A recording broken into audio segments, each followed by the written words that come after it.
Hello, lovely listeners. Mike here with John. Say hello, John. Hey, folks. Hello, John. Hello, John.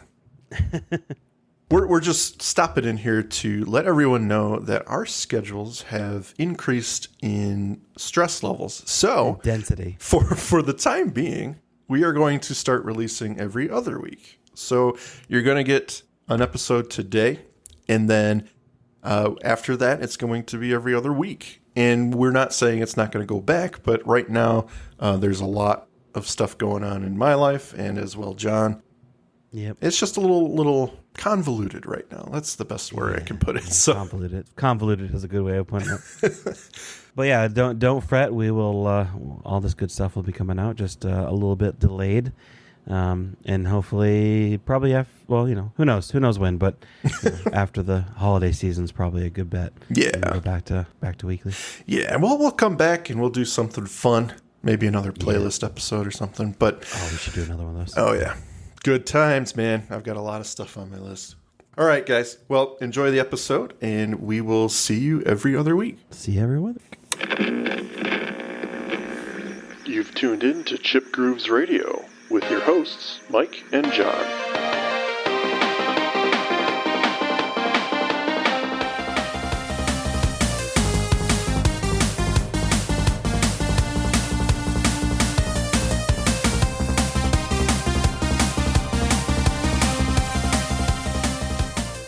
I don't think he's on the Facebook page. I think he doesn't have Facebook.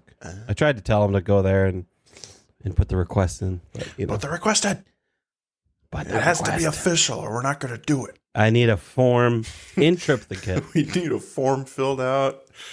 We need a video interview just to make sure you're real. Man on the street. I need your license plate. I don't know why. It is absolutely inexcusable to request soundtracks via chat. It's true. No one will know. Who will know that it was true? Maybe Rowan doesn't exist. Maybe he's a figment of my imagination. It very well could be. I'm not 100% sure I believe you already.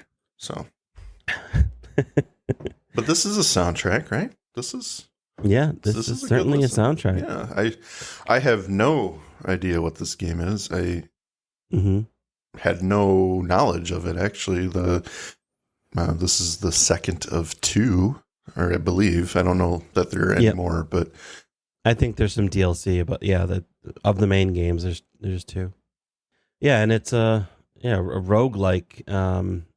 This is Risk of Rain 2, a game that I didn't know I was aware of until I watched gameplay footage of it. I'm like, oh yeah, I remember that game. I kind of looked at for a little bit and then kind of dismissed. It looks like Fortnite in a way. In a way, the art. Yeah, a very vertical movement, and but it's a roguelike game where you're you're a survivor who's stranded on an alien planet, and to survive, you navigate through various environments, killing monsters, looting chests. You collect items, you boost your offensive and defensive capabilities, and over time, the game difficulty increases, like many roguelikes do. Spawning more powerful and dangerous creatures. Yeah. So it's interesting. I'm not. What is your feelings on roguelike? Well, okay. Well, for anyone who doesn't know, a roguelike is basically part of what you were describing, where you drop into a world with levels and randomized loot, and sometimes the levels themselves are randomized. Yeah, and the goal is to beat it without dying. If you die, you start over completely from zero. So that's the general idea behind roguelikes. For me personally, it's not one of my go-to genres. I picked up Hades on my Switch a few years ago. That was really fun. And I had more fun with it because they do offer some elements where you can get maybe like a tick of an upgrade that you can actually carry over, so it does feel like you're progressing in some way. There's some progress, but you're still starting from zero every time you rotate games or whatever. But it's fun. The person I am as a gamer, I don't know that I gravitate towards these where it's just one-off attempts, repetitive. Yeah, I feel like I need like a progression save at some point. I need to know I'm making progress in something. I think that's where my head goes. I'm like, oh my God, I don't want to do this again. But that being said, Hades was incredibly fun. And I know Curse of the Dead Gods, which is another one. It got great marks from my buddy Ethan. And I would say he doesn't gravitate towards these type of games. And so there is something to be said for their accessibility. You know, everyone's starting from the same page every time you pick the game up technically. So that's kind of a cool idea. Yeah, I'm kind of in the same boat. And I think there's like two types of people. There's types of people that every once in a while a roguelike will like speak to you and you'll play it. Mm-hmm. And then there's people who just play roguelikes and that's their thing. And that's great. Love but I think we're both the same way where there's like going to be these games that kind of speak to you. I played a lot of Rogue Legacy, which is a fun roguelike. Peglin, the Peggle roguelike was a lot of fun. And this one looked pretty interesting, and I may pick it up after listening to the soundtrack, and especially after recommendation from Ronan. And Hades, I've heard, has a really good soundtrack too. We'll cover that. We'll get there. Episode. But this one this soundtrack was composed by Chris. I would say Christodoulou or something. That's how I did it in my head. Yep, that sounds right. He is Greek. He's a Greek composer. He composed Risk of Rain 2 and Risk of Rain 1, along with a bunch of films and some other games. I mean, the soundtrack is a really great mix of electronica, rock, and some ambience. It has a bit of ambience to it, which I think helps with those low moments where you're not fighting monsters, you're just collecting or kind of figuring out your gear or whatever. Mm-hmm. Yeah, it's one of those soundtracks that's very eclectic, I want to say. It's not like a mix of a bunch of different styles or anything, but there's a lot of synth. It's obviously very synth heavy, but then towards the back half of the album, you get those more rock tunes to close it out, I think, where it's a little bit more powerful and a little bit more present. Watching some of the gameplay footage, you really do start out as like a dude with a gun, and that's it. So you're starting out in a more vulnerable situation, and I think as the game goes on, you get equipped with like a ton of weapons and gear and shields, and you look a lot more badass. And I think that's kind of reflected in the music becoming more and more epic as it goes on. Yeah. Now, how many different? I don't know if you know this. Maybe I'm just asking the question. Does the game offer any low points where there's not a lot of action? Or, I mean, I watched some of it, and it looked like it was just in chaos at all times. Yeah.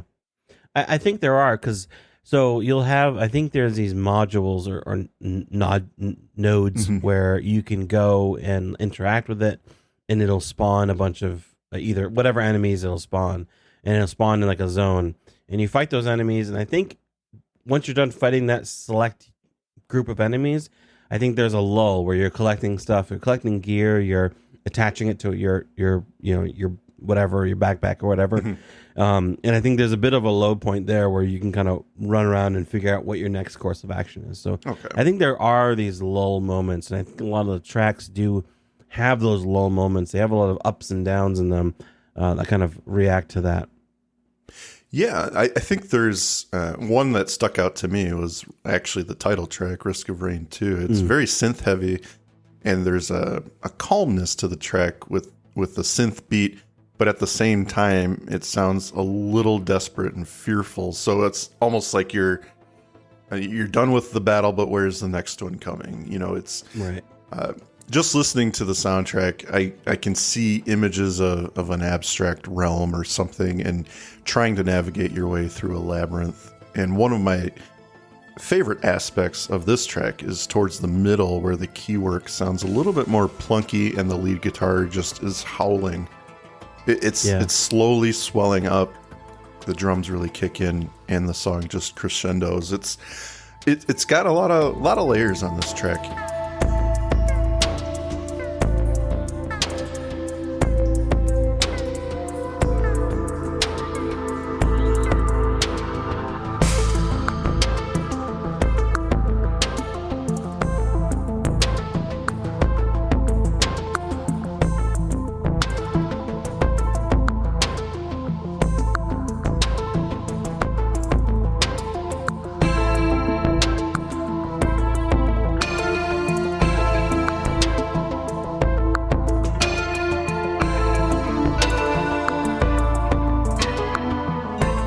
the reason I was asking that question is because of those subdued moments in the soundtrack where I'm like, I don't know if you can hear what's happening on the soundtrack through all the chaos I'm looking at.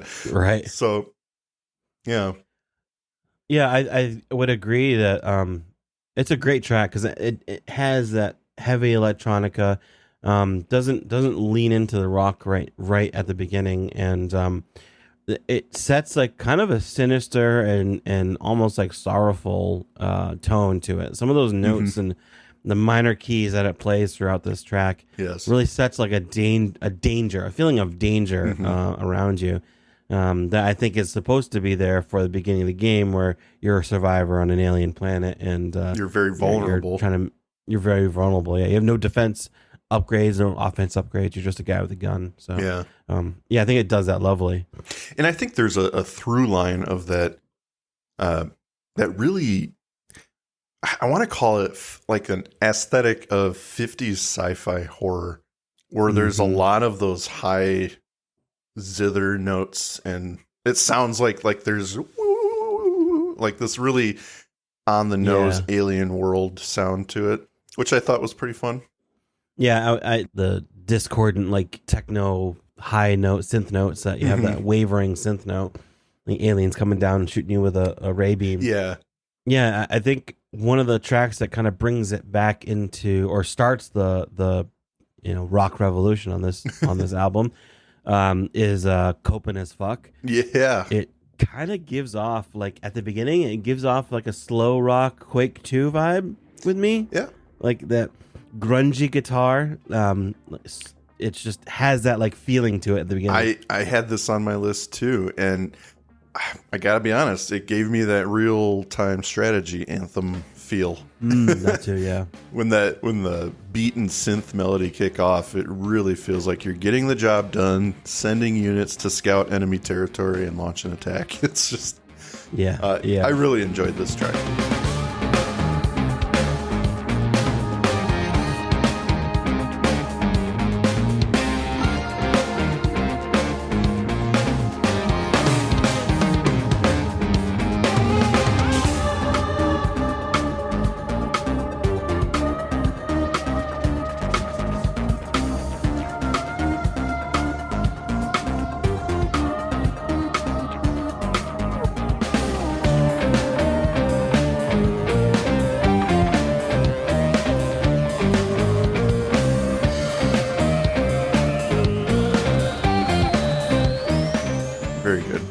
I mean, so many triplet notes. I love it.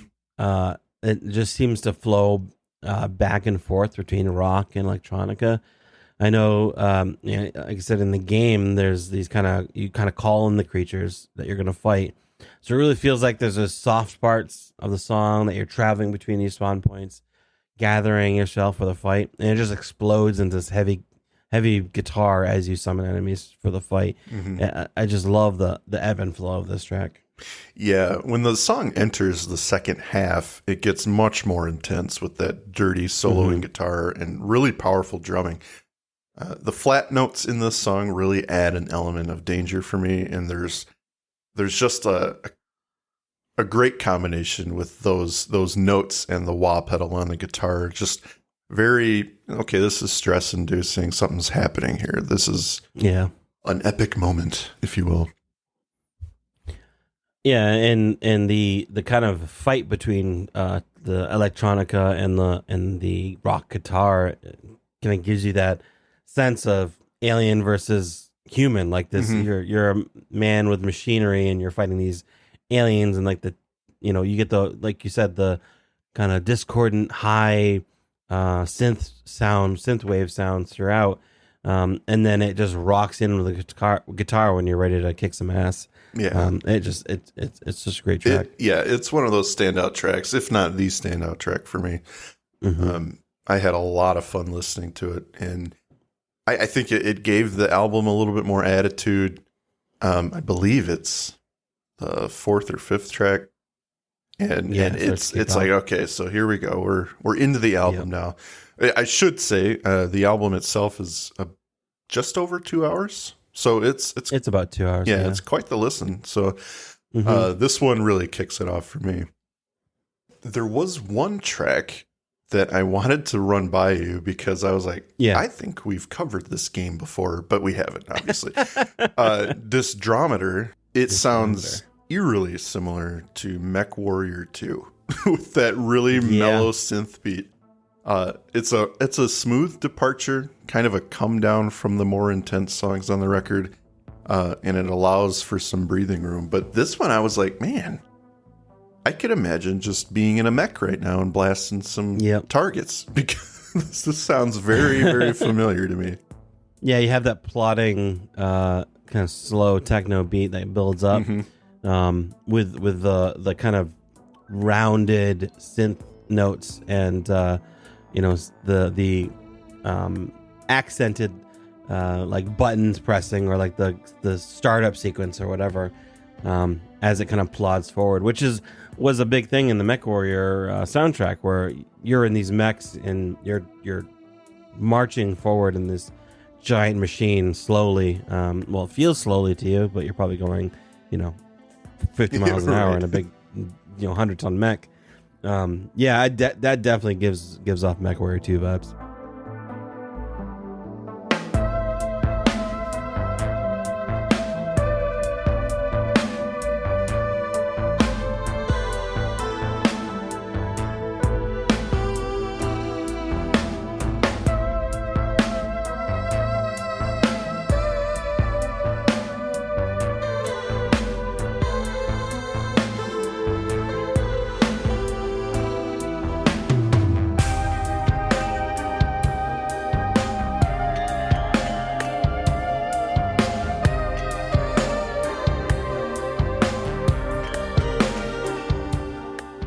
Yeah, and I just felt like it was a welcome change. Not that the rest of the album is bad or anything. I just meant like the first few tracks of this album are very, very synth heavy, which this is as well. Yeah. But this one just feels like it has a little bit more attitude, kind of like Coping as Fuck.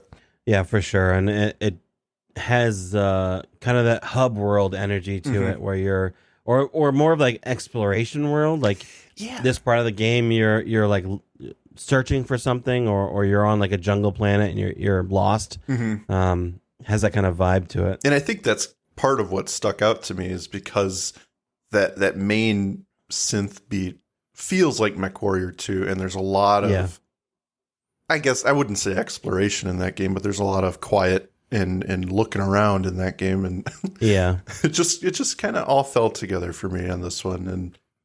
This definitely helps this soundtrack be a little bit more vibrant. Yeah, it's not all go throughout the entire soundtrack. There's some slow parts. Well, I mean, speaking of go, I guess Antarctic Oscillation is such a cool track.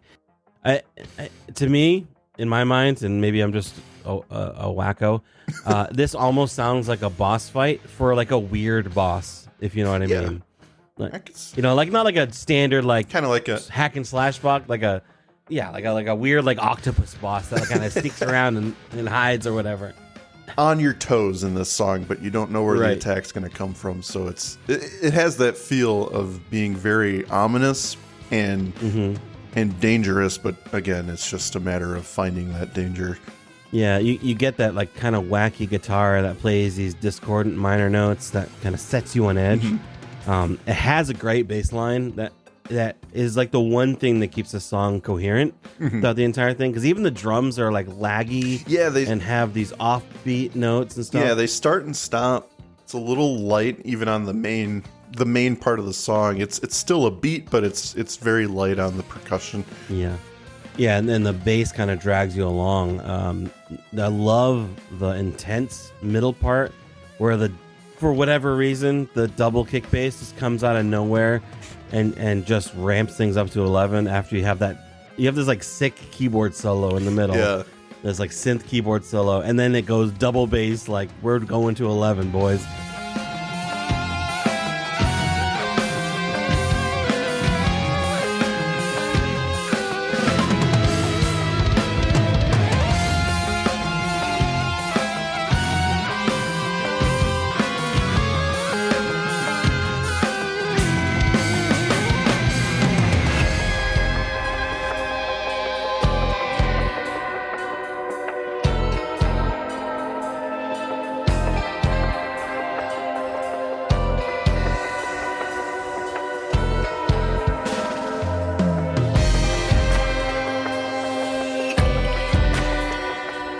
it's just a sick like transition in the middle. Like this is the second stage of the boss fight. Right. This is where things get really out of hand. Yeah. Right. You've done too much damage to this boss. He's getting angry. Yep. Yeah. Yeah.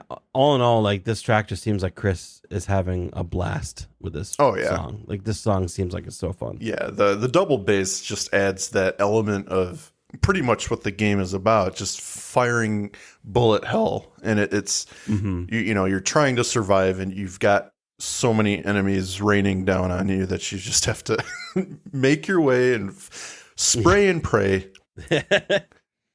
For sure. Yeah, that is a fun track. You're going to need a bigger ukulele. Yeah. That's now we're getting into some very high octane songs, at least to open the song. I thought this one was very fun.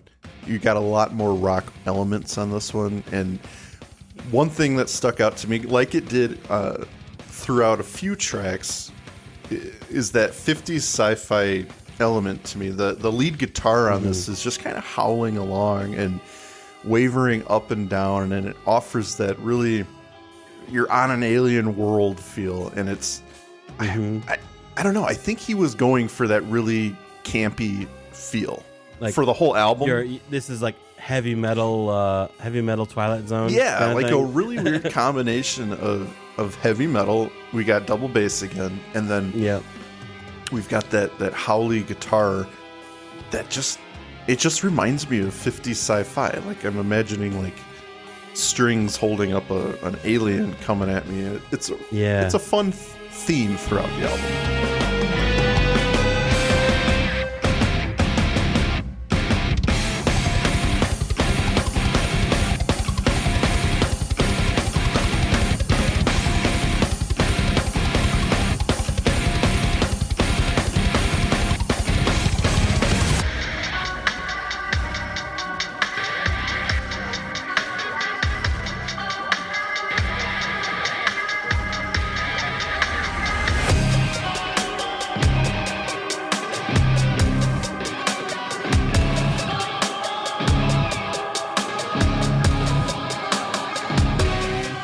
Yeah, it's now that you kind of point that out, I love the mix up of that. Like you said, the howling guitar that really reminds you of Black and White. You see the alien come down the UFO ramp, kind of campy sci-fi with just like metal drums, metal bass, metal guitar. Then it cuts into this tinny recording style in the middle. It's such an interesting like mix up of sound. Not overly campy, but I think there's just that aesthetic that really stuck out to me. So I enjoyed You're Gonna Need a Bigger Ukulele. It's a great song title too. Yeah. There's something with instruments in this game, isn't there? Maybe. I think I saw the main character something holding a ukulele or something. Oh, really? Okay. Yeah. I know there's a bunch of different like characters you can find, like their pickups that you get, and must be one with a big guitar, ukulele or something. Nice. Yeah, the wailing guitar is just so neat, and just the mix up is great. Speaking of mix up. Lay it on me. Con lentitud poderosa. I probably said I butchered that. I'm sorry. I think it means strong slowness or something like that. Well, given how the song starts, I would agree with that. Yeah. So if this was an 80s hair metal album, this track would be the ballad. The ballad. 100%. It is just so intense. It gives me the chills just listening to it. I can't imagine what is happening in the game during this track. Yeah, it just is so powerful. It's powerful and it's jarring. And I don't mean that in a bad way. It's just like, whoa, what album I listened to here? This does not sound like anything else on the record. It's really beautiful. That's really delicate piano that just opens the track is present throughout the whole thing, and it's just really kind of graceful, which is like in stark contrast to the rest of the album. I think as we've said, the album has highs and lows. Yeah. For the synth aspect, but it's all been kind of, or fairly upbeat. Yeah. This one is very sorrowful and something terrible has just happened, or right. Or you found your long lost love or something and she's dying or something. It's some like weird. You're the lone survivor, but you found one of your compatriots dying in the field.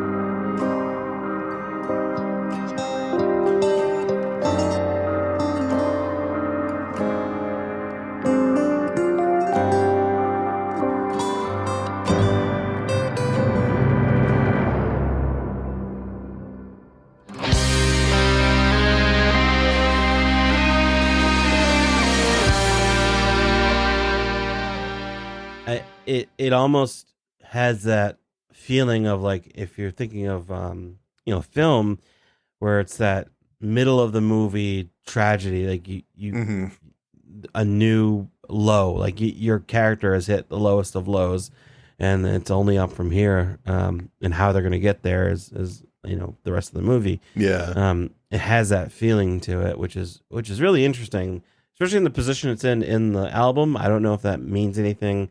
It's towards the end of the album. It's like the third last song. Yeah, song 18 out of 20. I'm not sure if that means that it's maybe the right before the boss fight or something, but yeah, it's a really interesting, powerful ballad that plays in an album of ostensibly fairly upbeat music. Yeah, it's really interesting. Yeah, I'm getting like Queensryche, Jet City Woman kind of feel here. Yeah. I don't know why, but it's just a very or no, maybe not Jet City Woman, maybe Another Rainy Night. I'm getting the rain aspect on this one, and yeah, like you said, I think this is the low point. The hero has been making progress, but then he's kind of slugged in the gut, and now he's got to climb the rest of the mountain. He's got to find his inner strength. That's right. This is the catapult. Yeah, it's great. It's that track that I feel like really brings the album together. You have a lot of the, I wouldn't say same songs, but a lot of the songs have a similar theme to them. And it doesn't really, there's story, but it's kind of in a very flash in the pan kind of way. Like each song has its own story, but there's no overarching theme. This has an overarching theme. This gives the album an overarching theme, right? Of loss and struggle. Yeah, and I would agree with what you were saying. Not to criticize or anything like that, but I would say that the majority of the album has that. I kind of get the idea of what you're going for here. There are those moments like Coping as Fuck and Distrometer and then this song where it does give it a little bit more strength and a little bit more vibrance. These would be the singles off of a traditional record, right? This is what you would sell the record with. And while the rest of the record is great, it's just, I think there's a through line that can be drawn. I like the soundtrack, but I do think that for a game like this, it almost comes off as background noise, unfortunately. I think the soundtrack is much better than, and again, I haven't seen the whole game, but I'm assuming, because from what I've watched, there's so much action on screen, you can't really hear it. How do you focus on it? Yeah, and that's a shame. Because, there is some quality stuff here, and I would have liked to have an experience where I could hear it with what I'm doing on screen.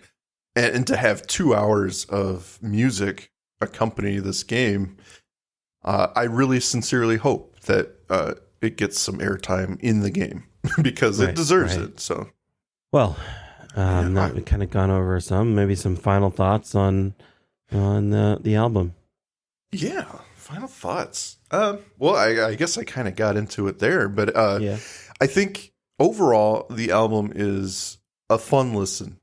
The electronica I can really get on board with. The mix of heavy and that 50s sci-fi campiness.